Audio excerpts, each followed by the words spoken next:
محترم ناظرین، آئی a media میں آپ کا استقبال ہے۔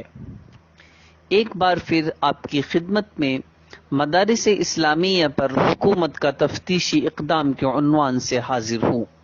محترم ناظرین، ان دنوں خبر رسانی کے تمام ذرائع مدارس اسلامیہ کے خلاف حکومتی اقدام کو ایک تاریخی اور تجدیدی عمل قرار دے رہے ہیں۔ وہیں مسلم قوم کے دانشوران بڑی شد و مت کے ساتھ اس کی مخالفت کرتے نظر آ رہے ہیں، اور بعض سیاسی دانشوروں نے تو اس کو چھوٹا این آر سی بھی قرار دیا ہے۔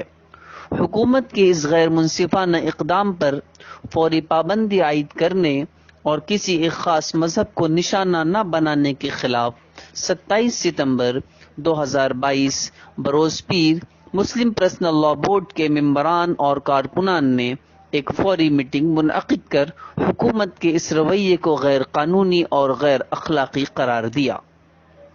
نامہ نگاروں سے بات کرتے ہوئے مسلم پرسنل لاء بورڈ کے عاملہ ممبر اور رکن اسمبلی عارف مسعود نے کہا کہ حکومت ایک خاص مذہب کی تعلیم گاہوں کو نشانہ بنا کر خوف و ہراس کا ماحول قائم کرنا چاہتی ہے۔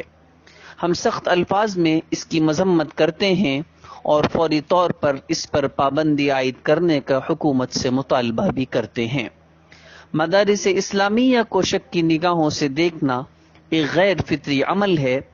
مدارس اسلامیہ کی جنگ آزادی میں ایک روشن تاریخ رہی ہے جس کو فراموش نہیں کیا جا سکتا۔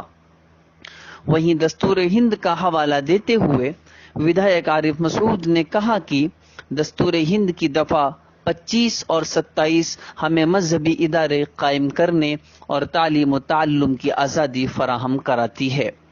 مزید وضاحت کرتے ہوئے کہا، اس وقت صوبے کے تمام مدارس رجسٹرڈ تنظیموں کے تحت چل رہے ہیں اور سالانہ آمد و اخراجات کی تمام تفصیلات دھارا 27 اور 28 کے تحت ٹرسٹ اور سوسائٹی کے دفتر میں جمع بھی کرتے ہیں۔ اس کے باوجود بھی ان کو شک کی نگاہوں سے دیکھنا غیر قانونی ہے، اور کسی سیاسی نقطہ نظر سے ایسا کیا جانا تو عصبیت ہے اور دستور ہند کے پریمبل کے اصولوں کے خلاف بھی ہے۔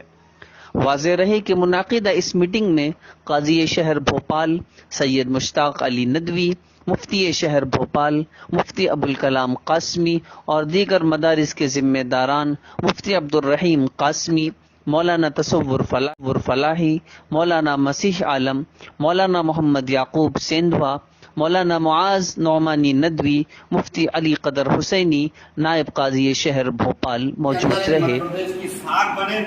دیش میں ایک پیغام جائے کہ مدھیہ پردیش کے مدرسوں نے ایک ساہسک قدم اٹھاتے ہوئے ایک یوٹیلائز طریقے سے سب ایک ہو کر ایک جگہ یونیفارم کی طرح کرتے ہوئے اپنے آپ کو سرکار کی منشا کے انوسروپ فارم سوسائٹی میں رجسٹرڈ کرا لیا۔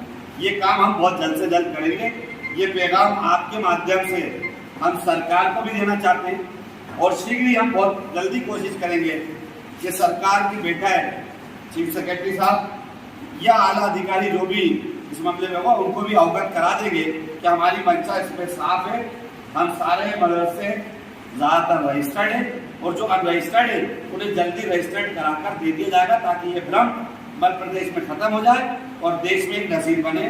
اسی کے لیے میں نے آج آپ کو بلایا ہے۔ ٹوٹل کتنے ہیں، کتنی سنکھیا ہے رجسٹرڈ اور انرجسٹرڈ؟ دیکھیے یہ کہہ پانا بہت مشکل ہو پا رہا ہے ابھی کہ کتنے رجسٹرڈ اور کتنے ان رجسٹرڈ، کیونکہ آج ہم نے صرف ذمہ داروں کو بلایا ہے، لیکن بہت سارے کچھ ایسے مدرسے ہوں گے۔ ایکچوئل میں ہوتا کیا ہے، مدرسے کو اس کنسیپٹ کو کلیئر کر دوں کہ بہت سی جگہ کیا ہے کہ گلی میں محلوں میں بھی کوچنگ سینٹر کی طرح بھی مدرسہ چلایا جا رہا ہے۔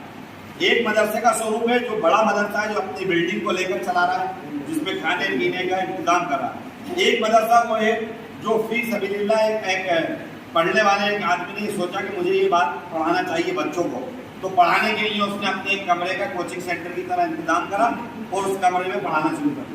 تو ایسے میں سنکھیا بتا پانا ابھی مشکل ہوگا، لیکن ہماری یہ بات ہے کہ ہم مدھیہ پردیش کے ایک ایک مدرسے چلانے والے مدرسے کو رجسٹرڈ کرائیں گے اور اس کا رجسٹریشن جلد سے رجسٹرڈ کتنے اس کی جانکاری تو ہوگی؟